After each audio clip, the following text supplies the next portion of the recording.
Welcome to Common Law, a podcast from the University of Virginia School of Law. I'm Risa, the Dean. This season, we're trying something new. My wonderful co-host of 3 years, Leslie Kendrick, is taking a break from podcasting. In her place, I'll be welcoming 4 guest co-hosts to the show.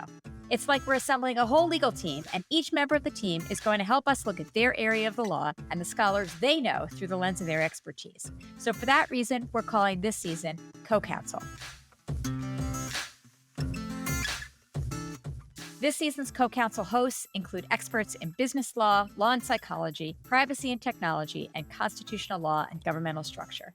Our first host to help us kick off the season is my colleague, UVA Law professor Cathy Hwang. Cathy is an expert in business law, including mergers and acquisitions, corporate contracts, and corporate governance. She is also a former M&A attorney, mergers and acquisitions attorney, at Skadden in New York. Welcome to the show, Cathy. Thanks, Risa. I'm super excited to be here. I am super excited to have you here. So obviously, by being a host here, you are taking a break from other, perhaps more important work, I think almost certainly more important work. And I hope that one of the benefits for you is helping to choose who we're going to interview and what we're going to talk about. Yes, that is right. I really like having a hand in working on the show. And also, as a law professor friend once told me, we did not become law professors because we did not like the sound of our own voices. That seems fair. Okay, so let's talk about our first guest today. Who is he and why did you choose him? So for this episode, we're hosting UVA Law professor Quinn Curtis. He has a JD and a PhD in finance from Yale. I'm a really big fan of Quinn's work and particularly of his work on retirement and investment. So today we're going to get to talk to him about a new paper that he's co-authored with Jill Fish and Adriana Robertson called Do ESG Funds Deliver on Their Promises? Quinn and his co-authors come to some interesting conclusions about whether the funds need more regulation, as some claim. So ESG funds, that's environmental, social, and governance, as in corporate governance, ESG. It's the idea that even as you invest in the stock market, you can make more socially conscious and values-driven choices about how you do so. Well, that's the idea. And Quinn is looking into whether ESG funds are living up to their label. So I'm really looking forward to hearing more about his work on that. Excellent. We'll be right back with UVA Law professor Quinn Curtis.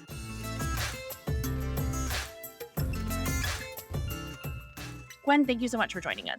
Thanks for having me. Really happy you're here. So I want to hear it from you, the expert. What are ESG funds beyond the little bit I've already given? Yes, so ESG funds are mutual funds. There are, let's say, a few hundred right now. The question, one of them about these funds is ESG about making money, but also doing some social good? Or is it about doing social good being the way to make money? A common criticism is that ESG funds kind of invest in the same places that most index funds or most non-ESG funds invest in. So for instance, like Apple, Microsoft, while maybe excluding the truly bad players. So to what extent did you uncover real differences between ESG and non-ESG funds? So this is kind of the heart of the paper. We are empiricists. So we were setting out to measure this. And there are ways of measuring companies' ESG performance. This has become a big business, actually, to assess how a company's doing on ESG metrics and give them a score out of 100 or a letter grade, right? Okay. And this data is typically very expensive, but we went hat in hand to a number of ESG rating providers and said, look, we think there's a really important research question here that, SEC is making rules here. The DOL is making rules here. It seems to us that those being good rules are important to you. And they kind of nodded along and said, you know what, we're going to let you use our very expensive data. Awesome. We got data from 4 providers, and so 4 different ways of rating companies, and really different ways of rating these companies. And we said, okay, let's look at funds that are saying they are ESG funds and see, based on these ESG scores, how their portfolios look relative to typical mutual funds. Do they look more ESG? And the answer we got was yeah. Fabulous. Now, we can't tell you whether they're ESG enough, right? That's a really hard question to answer. So, Cathy, to your point, they're going to have Apple, they're going to have these big companies. But if you just compare them to a typical mutual fund and you use these kind of off-the-shelf ESG ratings, they're doing something. So just to clarify, that means the conclusion you draw from that is the companies are substantively doing something different that these 4 different ratings that are all quite different are capturing each in their own way. any of these 4 yardsticks you used to measure it seem to suggest there's a difference there. And so maybe that suggests these metrics are kind of getting at a core important difference among these companies. So, could you give us an example of how you would think about maybe one particular company, maybe a prominent company that most people know about, and how they would be assessed under, one of these evaluators of ESG funds? Yeah, it's really challenging. And you really quickly see why these scoring systems come to inconsistent results. And so a great example of this is Tesla. Tesla makes electric cars. That we would think on the E scale is great, right? And so you got to put that on one side. But the cars themselves use lithium batteries, and lithium mining is an extractive industry that's pretty messy. They're built in factories that themselves have carbon footprints, and measuring those is challenging. And I'm told that some of the old line car companies have factories where they've wrung every efficiency out because they've been doing this for a long time, and Tesla built its factories very quickly. And so on the E, it's kind of double-edged, and you've got to weigh those, and people are going to weigh them differently. Socially, right? You might remember Tesla challenging California COVID protocols during the pandemic. What do you want to do with that under S? Honestly, there are probably some people for whom that made them less inclined to buy a Tesla precisely because of the social valence of that. That's what the S risk is about, these sorts of social issues turning into business issues because people are going to act on those values. And then G, the governance. Hoo boy, right? Your company is run by Elon Musk, who kind of controls what it does. Who, to put it mildly, is maybe not the most trustworthy, stable executive that you're totally comfortable leaving in charge of your multi-billion-dollar company without supervision. He's very creative. A disruptor. Tweets things that get him in SEC trouble. Out of the blue in August, he tweeted, quote, "Am considering taking Tesla private at 420, funding secured." The SEC disputed that claim and charged him with securities fraud. So the G with Tesla, it's not great. It's hard to think of a company where if you were to say, give me an example of a company that carries a lot of governance risk. Tesla just flashing neon, right? That doesn't mean he's not effective in running the company. It's hard to argue with the results of what they've produced and what SpaceX has produced. But if I'm an investor and I say, are there tail risks that I need to be thinking about? Does this look like a company that has controls in place that's governed in a predictable way? Not really. And that's what ESG is about, is rolling all these risks up. But slapping a number on Tesla and saying, it's great, it's bad, it's in the middle, that's a hard thing to measure. And so these are imperfect measures. That's kind of why we're glad to see that all 4 kind of point in the same direction for our results. But Tesla really illustrates the challenge of characterizing these. Yes, it does. So, Quinn, do regular investors find ESG funds in their 401k plans? This is interesting. Historically, the answer has been no. It seems like there's some interest among investors in getting access to these in their 401k plans. But because of this issue that, at least historically, these funds have said, we're not about maximizing returns if it has these negative social impacts. The Department of Labor, which regulates 401k plans, have said you have an obligation to really include only funds that are oriented towards maximizing returns. Risa, the statute that regulates retirement plans, says that plans have to be managed solely for the purpose of providing benefits to employees, is sort of the implication. And if you're creating these other social benefits, if you're leaving returns on the table to help the environment or create better working conditions for employees, does that mean you're not running the plan in the interest of your employees? The irony, of course, is I think a lot of employees these days really want to invest this way. And we're saying, because we have to run the plan in your interest, we're not able to give you this option that you actually want. And so companies have been concerned that if you put these ESG funds in the 401k plans, that you're acting inconsistent with that guidance. Now, most of these modern funds are saying, no, that's what we're doing. We're trying to maximize returns. But companies are still a little bit nervous about this. So, what did you find in your research regarding the cost of these ESG funds or their returns? Are they more expensive? Are investors doing good but actually losing money? There have been a lot of claims that these funds are expensive, including in the DOL's rulemaking. But we looked and didn't see strong evidence that these funds were more expensive than sort of comparable funds. Now, they're more expensive than like dirt cheap index funds, but that was always going to be true. These are typically actively managed. And so our take is this market's moving super fast. Like new funds are coming online, new competition. Our data has the benefit of being really recent. If the question is, are you overpaying? Not as cheap as a dirt cheap index fund, which I'm certainly a fan of. But if you're asking, are these particularly expensive mutual funds relative to sort of other actively managed funds, that doesn't seem to be the case. And we didn't see them underperforming either. In fact, we see a little bit of overperformance, but we don't emphasize that because the point is not you should run out and buy these ESG funds because they're just killing it. But if the concern is that these are just total laggards, that they're not keeping up the market, you're making just obvious sacrifices in diversification or returns to invest this way, we're not seeing evidence of that.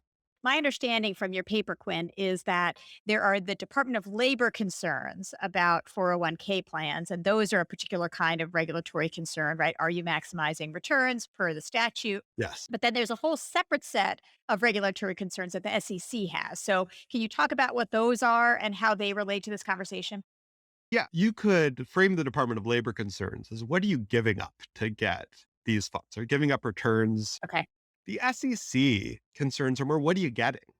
Because the SEC cares about how these things are marketed and what their disclosures are. Like they're about informing investors. And so are investors being told accurate information? If my environmental fund has half as much Exxon as the S&P 500 because it's trying to avoid exposure to fossil fuels, is that good because it's greener? Or is it bad because what's Exxon doing in my environmental fund? And the Department of Labor kind of stormed through the wall like the Kool-Aid man with a really aggressive proposed regulation that they backed off a little bit. The SEC has kind of asked some questions. What are investors hearing? What are these funds really doing? And kind of come with a lighter touch, but with a really important question, right? Because there's a possibility that this is just greenwashing. So, define that term. What does that mean, greenwashing? So greenwashing is taking conventional corporate operations and making them appear environmentally friendly in what's effectively a marketing effort that's not backed by anything real. Not to call out any companies, but we've seen the commercials from oil companies with the windmills and the solar panels. Many climate experts agree that carbon capture and storage is crucial to reducing emissions to combat climate change. They don't show the oil rig and all that because they're trying to foreground what might be kind of minor gestures in the direction. It's one of the ways ExxonMobil is advancing climate solutions. And so the concern with these funds is, are they doing something like that? Are they walking the walk when they talk the talk of ESG? And that's what the SEC is trying to get at.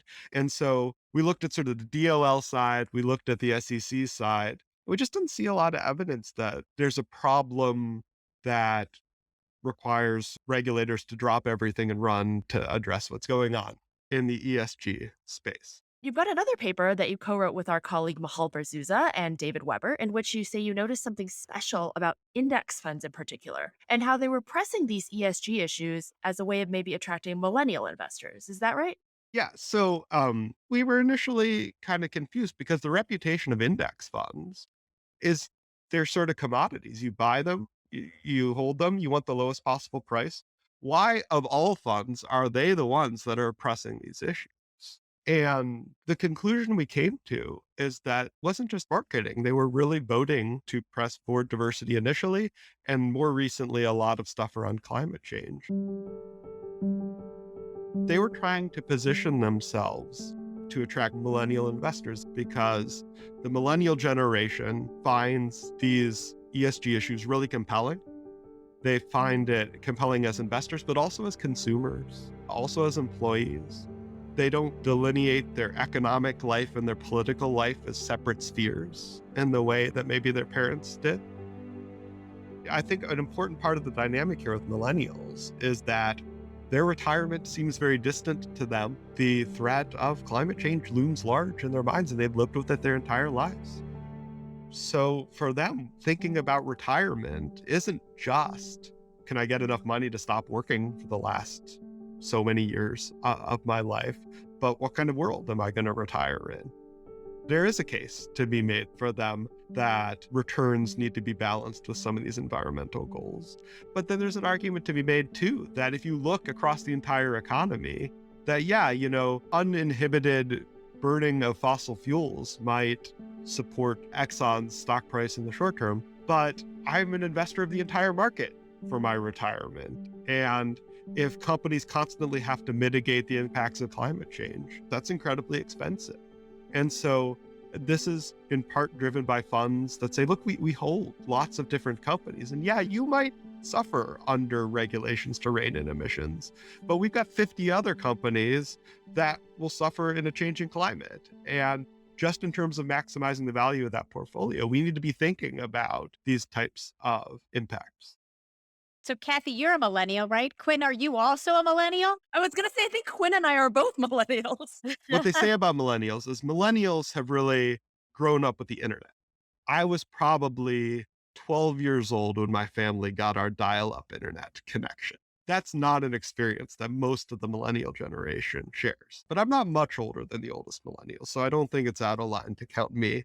I remember when my family got dial-up, it would ping the sound, right? Yes. Yeah, exactly. Students don't know the modem noise. Do you want to give it a try for us, Quinn, so they do know? It's an educational moment. I could do the that was the successful connection noise. The pings I really can't do.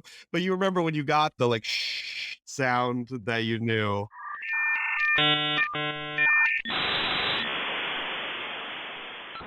As a total side note, I'm co-teaching this seminar with Mike Livermore on Battlestar Galactica, which is a show that came out probably 15 years ago. Mhm. And we went around the room and asked the students if they'd watched it before. And several of them said, I have not, but my parents watched that show. Oh, I was like, Mike, Yeah. Mike, we're 3,000 years old. The oldest millennials are 40 now. And their reputation is, millennials don't have any money. Lots of them do. But more importantly, these companies play a long game. And millennials stand to inherit one of the largest wealth transfers in the history of the world, to paraphrase a BlackRock founder, Larry Fink. And these companies are saying that, how are we going to track that business? And if you're an index fund, I've already cut prices to the bone. I can't sell performance because I just sell you the market. It's just going to be what it is. And our answer that I think's really been borne out by subsequent events is, well, we can adopt an ESG approach as shareholders. We can press companies on these issues. And if everything else kind of looks the same, and I find that a compelling story, that's a reason to prefer BlackRock's dirt cheap index fund to State Street's dirt cheap index fund, or whoever's not giving me that approach. And so we're seeing competition among conventional mutual funds on these ESG issues, but particularly in the index fund space. These ESG funds, it's a fast growing part of the market because investors are attracted to these ESG issues, but index funds are so much bigger. And so even though they're just kind of dabbling in this ESG space, the economic power behind those big index funds draws a lot of water. I can imagine. Exxon just had a kind of dramatic shareholder dispute where people were voted off the board over the environmental issues. So for those of us who are, read fiction, but are not perhaps glued to the New York Times, tell us a little bit more about that. Yes. So a hedge fund, we think of as sort of the sharpest, most profit-seeking actors in the economy. But this hedge fund, engine number one, was eager to press Exxon to sort of more renewable resources. The idea being that creating long-term value, if you're an oil company, is at some point, they think, going to involve a pivot to these renewables, and they were eager to get that underway. Exxon was not inclined to go along, at least to a degree that satisfied them. So they started a proxy contest. They said, we're going to run a slate of directors to replace some directors on your board. So they have a tiny percent of the company. They've got a case to make that this is about creating value for Exxon shareholders in the long run. Activist investor Engine Number One dealt a major blow to ExxonMobil. It gained at least 2 board seats as it pushed for a change to Exxon's climate strategy. And they were successful in making that case. Exxon lost that proxy vote. Their directors were seated. And now we see one of the largest companies in an economy, in a sense, laid low by this little tiny fund who's able to persuade some of these big pools of capital that we're right and they're wrong about where things are headed. Engine Number One couldn't have done that if they didn't have Exxon stock in their portfolio. If you look into your crystal ball and you think about the future, what's going to be important to those generations coming up? The sort of first step was board diversity, and in particular, representation of women. To the point where, advisors who went to these companies and said, how do we stave off hedge fund activism? They'd say, looking like you don't care what these shareholders think about something that's as easy to fix as getting a diverse board in the boardroom is a real bad look. And you need to address that. And so that was the first step. Yeah.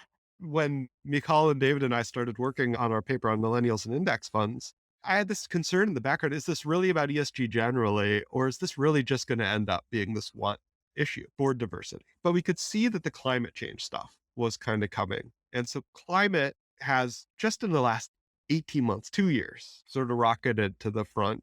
Right. And you could say that the Exxon example that you mentioned before really demonstrates that there are now concrete consequences for some companies when they fail to respond to pressure around these ESG issues. That's right. Going forward, where a lot of the energy seems to be focused is on employees. And gosh, that predates the pandemic just a little bit, but you couldn't think of a sort of more dramatic illustration of the importance of good employee relations than what's gone on during the pandemic. And now in the phase we're in, where a lot of companies are having real problems attracting and retaining talent. This week, the Department of Labor reported 4.5 million Americans voluntarily left their jobs in the month of November, breaking the previous record set in September. Economists are calling the ongoing trend of workers walking away the Great Resignation. And so things like paying your employees a living wage might be something that you start to see funds pressing. It's measurable. There's a business case to be made that treating your employees well is ultimately going to redound to the long-term benefit of your company. And you could see being attractive, right? If you're trying to also woo millennial investors, it's something that would resonate with them. This makes a lot of sense to me. So that may be where we're headed. And the SEC just recently increased the disclosures around companies' relationships with their employees. They're asking companies to discuss in more length what those relationships look like. In fact, in the latest paper that I'm doing with Michal and David, we picked up the acronym EESG from former Delaware Supreme Court Justice Leo Strine, who's been writing a lot in this space. And E adds employees, environment, social, and governance. And so I expect we'll see funds want companies to disclose more information about that. And maybe we'll ultimately see things like boards that aren't responsive, that aren't able to give good answers, ultimately seeing some of their directors replaced, because that's the dynamic that's cropped up in the other spaces. So that would be as deep into my relatively shallow crystal ball as I'm perhaps able to look. That was pretty deep. I thought that was pretty good. Your crystal ball is better than mine. Way better than mine. So, Quinn, every time I talk with you about a paper at a workshop or on a podcast or in the hall, I come away thinking about my own investing and feeling like I've learned so much personally as well as in a scholarly register. And so I'm curious, does this line of research change the way you personally think about investments or how you talk with people in your life? If someone had asked me a couple of years ago about these ESG funds, I said, I'm pretty sure they're expensive. And I don't know if they're doing anything anyway that you should really care about. And now we've looked under the hood and we've seen, okay, you know what? They're doing something different. They're saying this is the right way to invest, even if your sole goal is to make money, because we see in the long term risks around the environment, risks around relationships with employees that are going to be best addressed by baking those issues into the way we run our company. Yeah. This is one more option for consumers, and it's a growing option. it's popular, it's healthy that we kind of keep an eye on a fast growing sector, because there's always the risk that bad actors come in, or people who aren't really going to deliver on these promises come in at some point if it's a trend. We see that kind of thing happen. But right now, they seem to be offering a choice that's distinct, that's providing you an actually different portfolio that votes a little bit differently without any kind of immediate performance hit that we're seeing. Before we measured all this, my prior might have been, I don't know, these worry me a little bit. And after this, they worry me less. They seem like a decent choice that's maybe putting a little heat on these other non-ESG funds to show you don't have to go to the ESG funds to get a little bit of ESG in your portfolio. This has been wonderful, Quinn. Thank you so much for talking with us. Yeah, it was my pleasure. Thanks for having me. Thanks so much, Quinn. Thanks, Cathy. When Quinn is talking about investors, I'm like the oldest possible people in the group of people who he's interested in, right? Like the elderliest millennial. Sounds like you're saying you're old, but what you're saying really is, I'm just the older of the young people. I constantly say these things that make me feel like I'm hip in class, and then the students look at me blankly because they have no idea what I'm talking about. Yeah. So I'm elderly, but everyone younger than me are really the people who Quinn is thinking about investing. And most of those people, I think, invest through 401ks. My sister's 8 years younger than me. I don't know anyone her age, like her or her friends, who invest through anything other than their 401ks. But these ESG funds are not available to them. So I think that leads to two things, right? One is the 401k seem like where a lot of the action is, right? And that they're still not represented in 401k options seems like a huge deal. And then I guess the second piece, though, is what Quinn was talking about traditional funds who are now doing some kinds of ESG related things. And that if you're thinking about impact, those might actually have a really big impact. Right. The impact of a traditional fund making small choices with huge amounts of investors and money actually can be greater even than a small ESG fund. Absolutely. Because I think those big funds like Vanguard and Fidelity they manage so much money. And even if they don't say like we're representing a particular fund of ours and pushing people toward this or that, just having Vanguard and Fidelity saying that they're interested in this slate of directors is like such a big deal. I thought it was really interesting what Quinn said about how the Department of Labor makes decisions about what funds can be included as options for 401k plans. And, there's this bifurcation between returns and, moral good or good in the world or social change. And I think, there are two things about that, right? One is, should that be bifurcated? And as Quinn says, if investors actually want to care about the ESG impacts of their funds, then why would the Department of Labor not allow you to consider that?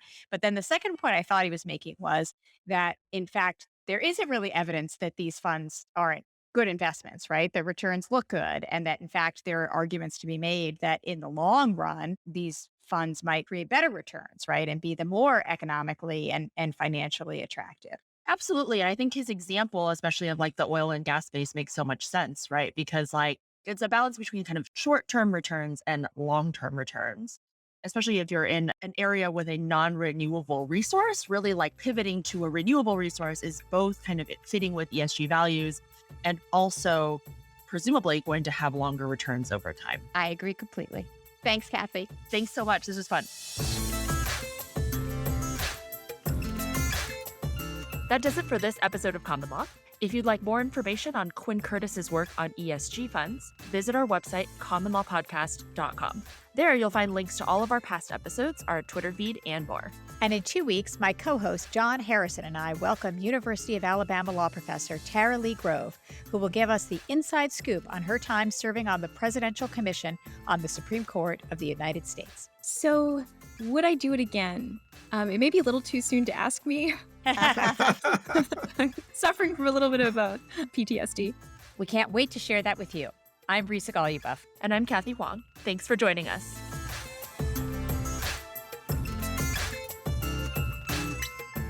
Do you enjoy Common Law? If so, please leave us a review on Apple Podcasts, Stitcher, or wherever you listen to the show. That helps other listeners find us. Common Law is a production of the University of Virginia School of Law and is produced by Emily Richardson Lorente and Mary Wood.